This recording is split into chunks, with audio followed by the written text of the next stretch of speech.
Adventures of Irvingman! Yes, it's Irvingman, strange visitor from California who came to Tacoma with powers and abilities far beyond ordinary YouTubers. Irvingman, who can change the most innocuous statement into a dumb joke, still lives in his childhood with his old TV shows, and who, disguised as Irving J. Funkelmeyer, fights a never-ending battle for laughter, music, and ad revenue. Question: what's a perfect example of the phrase trouble brewing?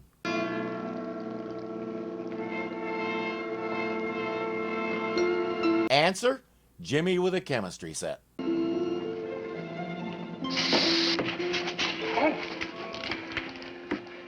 What in blazes are you doing in there? Well, nothing, sir. Oh. That didn't take long.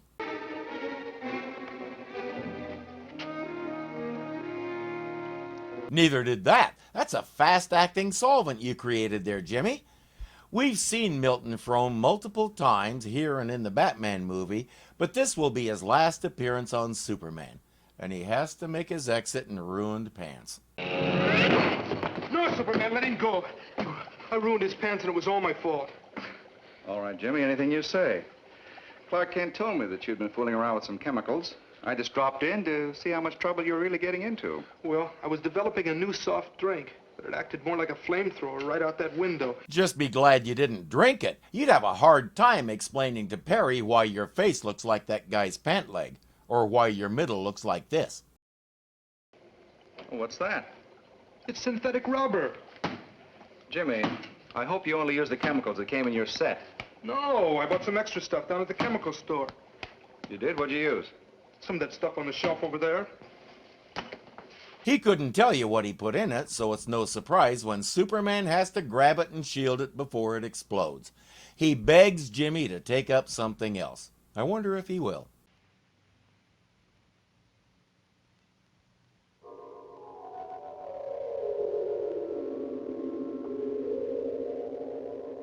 I'm gonna say no, he didn't. He puts a drop of the liquid on that paperweight and it starts floating around the room too.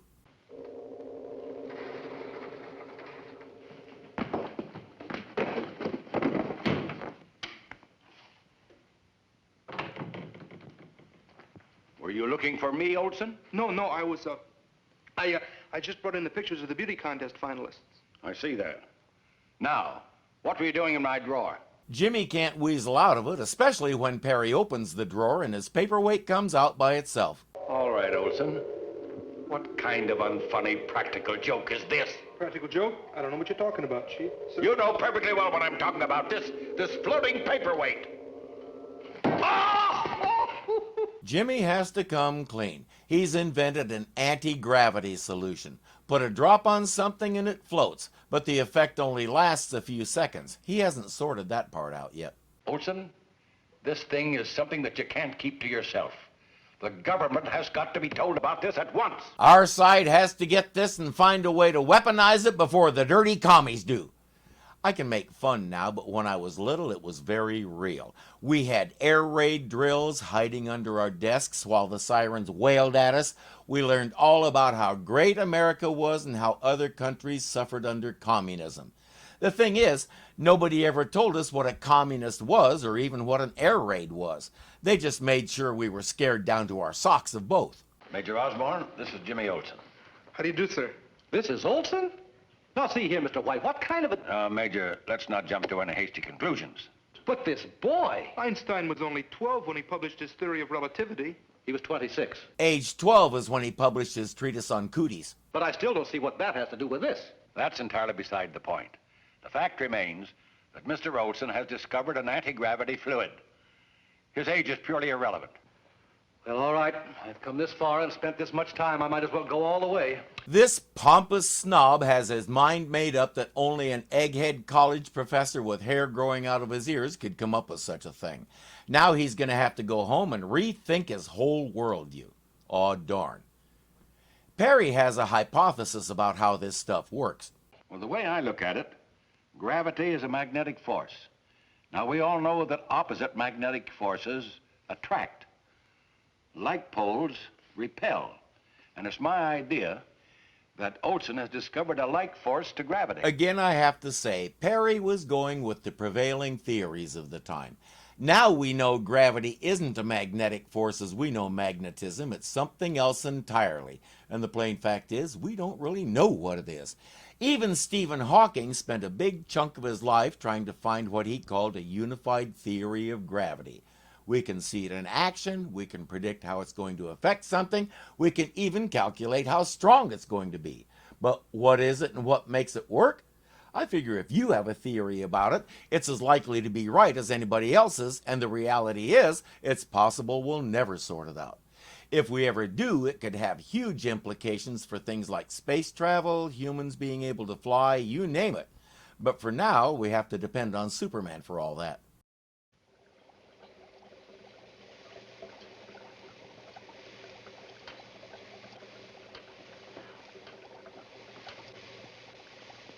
How's it coming, Professor?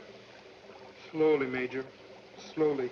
The Major wanted to set up a state-of-the-art lab for him, bottomless funding and all the rest, but Jimmy would rather work in his own lab. I sent the sample to Washington for analysis. We should have a preliminary report any day now. Good. I'd sure like to know what's in it. What? You heard him right the first time. The Major keeps asking about the formula, and Jimmy keeps dodging. Meanwhile, Perry has either Lois or Clark coming over to check on him every day. Today is Lois's turn. Miss Lane, I have to tell somebody or I'll go crazy.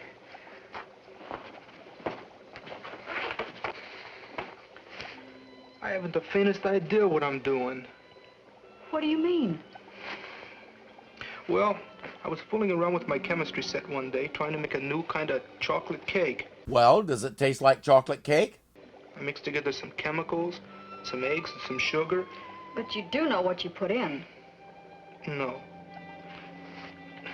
A few bottles of some stuff fell off the shelf, and the mixing bowl broke and got mixed up with the rest of the stuff, and suddenly the bowl began to float. He has no idea what chemicals or how much of any of them went into it, and he doesn't remember what chemicals were on the shelf. Let's hope that analysis from Washington can clear it up. Well, why don't you tell the Major that and just forget the whole thing? I'm afraid to. Mr. White's gone way out on a limb convincing the government that I knew what I was doing. If they ever found out what really happened, it'd make him seem like an idiot. And that's one thing he doesn't enjoy seeming like. Jimmy will talk like he's afraid of Perry's backlash, but the fact is he respects Perry and looks up to him almost like a father. If Jimmy did something to damage Perry's reputation, he'd feel like he just punched the most important person in the world in the gut. There's a knock at the door. It's the same guy with the ruined pants. I'm Frank Gannis from the Department of Government Research. May I speak freely? Well, sure, this is, Miss Lane, my assistant. How do you do? Word has reached us, Professor, that you have been conducting rather successful experiments in anti-gravity. Yes, but Major Osborne has already contacted me. Major Osborne? My word, sir, I know of no such officer in our service. All right, stop and think, Jimmy. The Major and Perry are good friends, and even Superman greeted the Major by name and shook his hand. This guy is lying. I have a feeling Lois already figured that out. I'm afraid you've been put upon by an imposter. Really? How terrible. What? We better contact Washington immediately. Very cute, Miss Lane. Hold it right there. That was quick. He must have realized what a terrible actor he was. Stop right there. Just let go of it and step back. Lucky for you, you didn't try anything smart. Get it back. Oh. Speaking of not doing things, maybe you should have tied a string to it first. Come along with me to my laboratory. You can finish your experiments there. You expecting someone?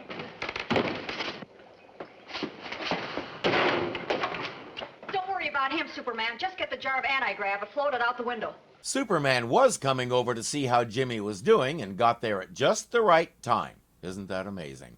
Jimmy has had enough. He's done with all this, and Perry can't talk him out of it. Jimmy, why don't you give the government everything you discovered up till now? Let them carry on from there. That's the first sensible thing I've heard all morning. Perry says, okay, Major Osborne just got here, so you can tell him. Ah, Major, nice to see you again. Yeah. I'll be in my office if you want me, sir. All right, Clark. If you're looking for a solid friend who'll stand by you no matter what in your hour of need, Clark Kent is not your man. He'll leave you twisting in the wind. Jimmy explains himself to the Major.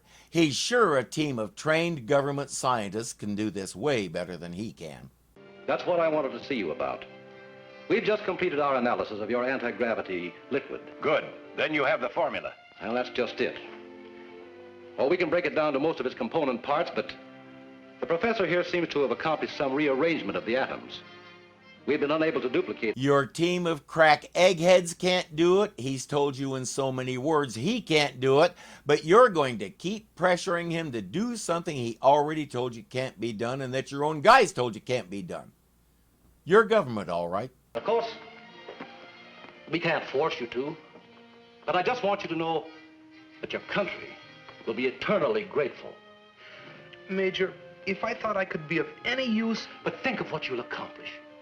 Forget it, Jimmy. Not only is he not listening, now he's interrupting. Tell him a good solid no and leave the room. Instead, they tell him, just think. With your formula, you could fly like Superman. That changes his mind. Full disclosure, it'd probably change mine, too. Something we don't see very often, Clark is angry at Perry. Chief, you've got to let him stop those experiments. Oh, don't start that again. Well, look, now I've been nosing all around town, and the whole underworld's just buzzing with the news. In fact, they're practically drawing straws to see who knocks Jimmy off to steal his formula. Yeah, I've heard about that. But it's okay. He's willing to risk Jimmy's life for his country. Major Osborne is putting a detail of 20 men around Jimmy's place to help protect against just such a thing. Meanwhile, Jimmy has managed to invent something useful.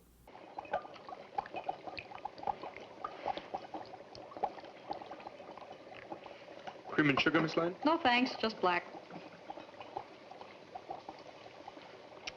Well, I will say you make the greatest coffee. Look what he invented with little more than a handful of beans. Wait, somebody already what? You better get out of here. In a few minutes, this place is going to be swarming with federal men. I just beat them in. They're starting to surround the building. But when you saw them coming, instead of getting away, you ran in here. We need to sit down and talk because there are a few things here you may not understand. Let's have it, Olsen. What good will it do you? You'll never be able to get out of here now. Why don't you give up? That stuff's my only hope. The only way I can get out of here is to fly. Major Osborne reports to Perry that the place is surrounded. Nobody can get in or out. Unless, of course, they're already in, which nobody bothered to check. While he's there, the Major gets an important call from Washington. That was a laboratory in Washington. While running some experiments on the sample of Olsen's antigrav, they mixed a small portion of it with water. A few minutes later, it exploded. That could make things interesting for our would-be thief, but that's why the effect doesn't last long. The stuff is so unstable, it reacts with the moisture in the air and evaporates almost instantly. I wonder if a microscope might show lots of little flashes as it dissipates. That'd be cool. Jimmy isn't answering the phone, and Clark has a hunch why. He'll slip out and do his thing. This all you have left? That's the last of it. What about that? Oh, no, that's just... All right, you win. That is the rest of the anti-gravity fluid. We were holding out on you. Lois is quietly figuring that if they dilute it enough with the coffee, when he tries to fly out the window with it, he won't.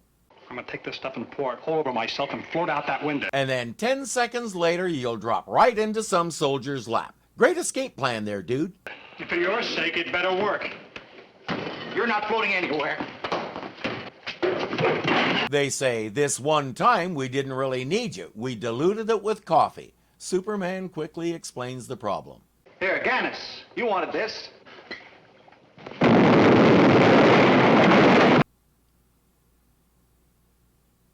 Superman just deliberately killed him. Oh, no! This time it's the whole suit! Or not. I want to hear Jimmy's scientific explanation for that.